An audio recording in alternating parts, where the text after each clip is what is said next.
Hi friends, welcome to Rojavanam. இன்றைக்கி mini விலாகில் வெண்டங்காய் முட்டை பொரியல் செய்ய போகிறோம். அதுக்கு எப்படி செய்யறதுன்னு பார்க்கலாம் வாங்க. அதுக்கு ஒரு பாத்திரம் வச்சு எண்ணெய் ஊற்றி எண்ணெய் ஹீட் ஆனதும் கடுகு போட்டு நல்லா பொரிஞ்சதும் கட் பண்ணி வச்சுருக்க வெங்காயம் கருவேப்பிலை போட்டு நல்லா வணக்கிக்கிறேன்.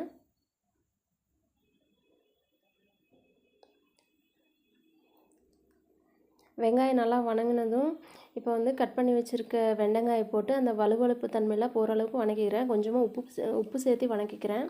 அப்போது சீக்கிரமாகவே வணங்கிடும். அப்புறம் அந்த வலுவழுப்புலாம் சீக்கிரம் போயிடும்.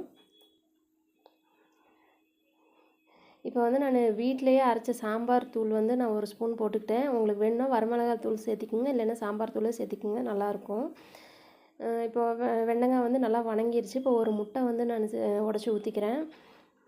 தேங்காய் சேர்க்குறத விட முட்டை சேர்த்தோம்னா இன்னும் நல்லாயிருக்கும். ட்ரை பண்ணி பாருங்கள்.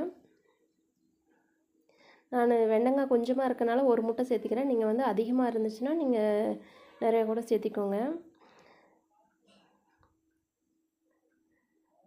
பாருங்கள், அவ்வளோதாங்க ஃப்ரெண்ட்ஸ். முட்டை ஊற்றி நல்லா கிளறி விட்டு எடுத்தோம்னா வெண்டங்காய் முட்டை பொரியல் ரெடி. ரொம்பவே டேஸ்டியாக இருக்கும். ட்ரை பண்ணி பாருங்கள். இன்னொரு மினி விலாகில் பார்க்கலாம். தேங்க்ஸ் ஃபார் வாட்சிங்.